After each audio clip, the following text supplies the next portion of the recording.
वरुण धवन और नताशा दलाल को सोमवार 3 जून को एक बच्ची का जन्म हुआ है। वरुण के पिता और फिल्म निर्माता डेविड धवन ने मुंबई के हिंदुजा अस्पताल के बाहर खड़े पापराजी को इस खबर की पुष्टि दी है। निर्देशक ने अपनी खुशी कार में बैठकर बताई और घर वापस जाते समय साझा की। उन्होंने खुशखबरी साझा करते हुए बेहद खुश नजर आ रहे थे। वीडियो को सेलिब्रेट करते हुए उन्होंने अपने चैनल पर भी डाला है। नजर डालिए इस खबर पर, बने रहिए हमारे साथ। नताशा स्टैनकोविक और हार्दिक पांड्या की शादी में 4 साल के बाद आई दरार। ऐसी अफवाहों में उड़ी कि लग रहा था कि उनकी तलाक हो गया है, लेकिन नताशा ने अपने दोस्तों और दिशा पटानी के कथित बॉयफ्रेंड अलेक्जेंडर इलेक के साथ एक सेलिब्रिटी पापराजी द्वारा शेयर किए गए नए वीडियो को देखा। इसके साथ नेटिजन्स ने अलेक्जेंडर को उनके इंस्टाग्राम अकाउंट पर निशाना बनाया। इसके बाद भारतीय क्रिकेटर और भारत में रहने वाले सीबीआई अभिनेत्री के बीच अलगाव के लिए दोषी ठहरा रहे हैं। अलेक्जेंडर जो इस बात को बिल्कुल नकार रहे हैं और अभी तक कोई प्रतिक्रिया नहीं दे रहे। देखना ये होगा कि क्या आगे कोई खबर सामने आती है। जानने के लिए बने रहिए हमारे साथ। नेहा शर्मा के पिता अजीत शर्मा ने भारतीय राष्ट्रीय कांग्रेस के लिए टिकट पर बिहार में भागलपुर 2024 का लोकसभा चुनाव लड़ा था। वे अभी तक भागलपुर लोकसभा सीट से सांसद नहीं बने हैं।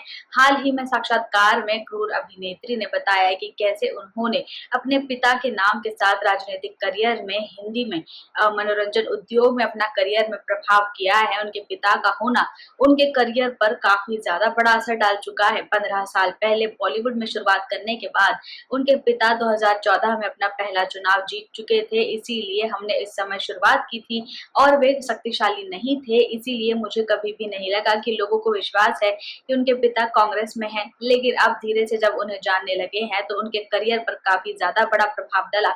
नजर डालिए उनके इस इंटरव्यू पर और बने रहिए हमारे साथ। दिलजीत दोसांझ को इम्तियाज अली और इसी नाम की फिल्म में अमर सिंह चमकीला के रूप में उनके शानदार अभिनय के लिए काफी प्यार मिला और प्रशंसा भी। इसके साथ अप्रैल में नेटफ्लिक्स पर आई ये फिल्म काफी अच्छी चली।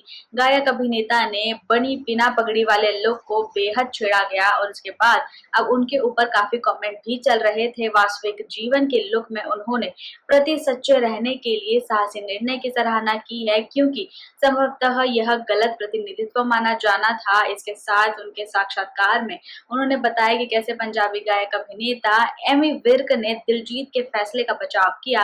अंतर्राष्ट्रीय स्तर पर पगड़ी में भारत को गौरवान्वित माना जाता है और ये काफी इम्पोर्टेंट होती है। लेकिन इस फिल्म के लिए उनके लुक को कंप्लीट करने के लिए उनको विग पहननी थी, जो उन्होंने पहनी और एक बड़ा निर्णय लिया कि फिल्म में वे बिना पगड़ी के नजर आएंगे, जिसके बाद उनको कई लोगों ने जो है ट्रोल किया। लेकिन फिर भी वे डट के खड़े रहे और आज इस बायोपिक को काफी पसंद किया जा रहा है। नजर डालिए इस पर, बने रहिए हमारे साथ। कश्मीर फाइल्स और केरल स्टोरी के बाद हमारे बहस में ये चीज नजर आई है। नवीनतम फिल्म जो विवादों से घिर गई है, जिसके बाद काफी चीजें आगे आनी है। जी हाँ, शीर्षक बदलने के बाद अब फिल्म के अभिनेताओं को जान से मारने की धमकी मिली है और मुस्लिम धर्म के संगठनों द्वारा फिल्म पर प्रतिबंध लगाने की मांग की गई है। अब एक साक्षात्कार में अन्नू कपूर ने विवाह के बाद ये चीज डाली है कि इस विवाद पर प्रतिक्रिया देना काफी इम्पोर्टेंट हो गया था। हमारी फिल्म जो है वो उस पर प्रतिबंध लगाने के लिए आलोचना की है। उन्होंने बताया है कि राष्ट्रीय पुरस्कार विजेता ने कैसे इस चीज पर सहमति जताई है कि व्यक्तिगत और बड़े स्तर पर अगर देखा जाए तो मैं एक नास्तिक व्यक्ति हूँ, लेकिन मैंने किसी की भावनाओं को ठेस नहीं पहुंचाया और यह फिल्म काफी इम्पोर्टेंट है और किसी भी तरीके से धार्मिक जो धारणाएं हैं और इमोशंस है उनको बिल्कुल भी वो नहीं करेगी, परेशान नहीं करेगी। राजनीतिक तौर पर अगर देखा जाए तो इसे भी मुद्दा बनाया जा रहा है, लेकिन ऐसा नहीं है। नजर डालिए इस पर, बने रहिए हमारे साथ। पिछले साल भारत में पठान, गदर 2, जवान, एनिमल जैसी फिल्मों ने 500 करोड़ रुपए से ज्यादा की कमाई की। लेकिन इस साल बॉलीवुड की एक ऐसी फिल्म आई है जिसने 5 महीने में 250 करोड़ रुपए से ज्यादा की कमाई की है।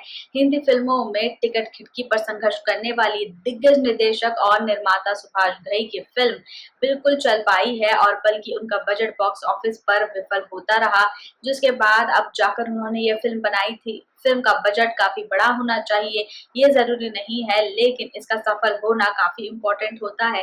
कीमतों के अलावा स्टार्स की स्क्रिप्ट और स्क्रिप्ट के बाद कई सारे ऐसे खर्चे जो कि इम्पोर्टेंट होते हैं, उनके आउटफिट्स और हर चीज में लागत लगती है। अभिनेताओं को तय करना और सितारों के लिए एंट्री और बड़े गाने बनाना और एक्शन और लोकेशन के लिए पैसे खर्च करना से लेकर हर चीज बड़े पैमाने पर होती है, लेकिन एक छोटे पैमाने पर एक फिल्म को बनाना और उसको सुपरहिट बनाना काफी ज्यादा इम्पोर्टेंट होता है। नजर डालिए सुभाष घई के इस इंटरव्यू पर और बने रहिए हमारे साथ। दिलजीत कौर और निखिल पटेल अपनी शादीशुदा जिंदगी में काफी खुश हैं, क्योंकि शादी के 1 साल बाद अलग होने की ओर बढ़ रहे हैं। अभिनेत्री ने अपने अलग हुए पति पर धोखा देने का आरोप लगाया है, जबकि पति ने कहा है कि कानूनी रूप से विवाहित ही नहीं है। अब उनको लग रहा है कि इस इंटरव्यू में निखिल ने अभिनेत्री को चेतावनी दी है और उन्हें कन्या का बचाव करने के लिए कहा है। अभिनेत्री ने सोशल मीडिया पोस्ट के जरिए सस्ती मीडिया अटेंशन के लिए उनके ऊपर आरोप लगाए हैं। नजर डालिए इस पर और बने रहिए हमारे साथ। अभिनेत्री शर्मिन सहगल ने वेब सीरीज हीरा मंडी में अपने अभिनय को लेकर काफी ट्रोलिंग झेली है और शर्मिन ने संजय लीला भंसाली की वेब सीरीज में मुख्य किरदार आलमजेब के किरदार को निभाया, जिसका प्रीमियर पिछले महीने नेटफ्लिक्स पर हुआ था। शर्मिन को अपने अभिनय के लिए काफी आलोचना का सामना करना पड़ा।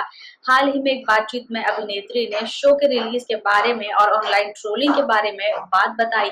मैंने आलमजेब के किरदार को अपना सपना माना था और सब कुछ दिया था।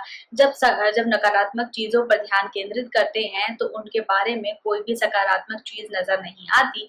ऐसा ही शायद मेरे किरदार के साथ हुआ है। सकारात्मक चीजों के बारे में बात करना शायद उतना दिलचस्प नहीं है, इसीलिए लोग मुझे ट्रोल कर रहे हैं। नजर डालिए उनके साक्षात्कार पर, बने रहिए हमारे साथ। बिग बॉस 13 फेम असीम रियाज ने खुद को विवादों से घेर लिया है, क्योंकि उन्होंने कथित तौर पर खतरों के खिलाड़ी 14 के होस्ट रोहित शेट्टी के साथ बदसलूकी की और झगड़ा किया, जो काफी ज्यादा बदसूरत नजर आ रहा था। फिल्म निर्माता के साथ गलत व्यवहार करने के बाद टाइम्स ऑफ इंडिया के सूत्र के अनुसार असीम के एक स्टंट में हार जाने के बाद उनके और रोहित शेट्टी के बीच में काफी बड़ा झगड़ा हुआ। इस टकराव के बाद अब उनको शो से निकाल दिया गया है। जी हाँ, रोहित शेट्टी ने उनको इस शो से बाहर फेंक दिया है। टीवी पर वापसी करने के बाद असीम काफी दिन बाद नजर आए थे, लेकिन अब लग रहा है कि सिंघम अगेन की शूटिंग पूरी करने के बाद रोहित शेट्टी ने एक्शन से भरपूर इस फिल्माने के लिए जो अनुभव किया, उसमें वे बिल्कुल भी बदसलूकी झेल नहीं पाए। नजर डालिए इस पर, बने रहिए हमारे साथ। इटली में अनंत अंबानी और राधिका मर्चेंट की शादी के लिए कई सारी तस्वीरें बाहर आ रही है और सोशल मीडिया पर कई सारे वीडियोस भी वायरल हो रहे हैं। शाहरुख खान को रणबीर कपूर से बात करते हुए देखा जा सकता है। वीडियो में अबराम और गौरी खान भी नजर आ रहे हैं, लेकिन जिस चीज पर ध्यान सबका जा रहा है वो है शाहरुख खान। जी हाँ, जॉनी डेप की तरह लग रहे शाहरुख खान इस वीडियो में काफी अलग से नजर आ रहे हैं। कुछ लोगों ने लिखा कि ऐसा लग रहा है कि बिल्कुल जॉनी डेप को उनके अवतार को देखा जा सकता है, जिसमें उनके लंबे बाल, चश्मा और शर्ट पहनने का स्टाइल बिल्कुल हूबहू जॉनी डेप की तरह है। नजर डालिए इन पर, बने रहिए हमारे साथ।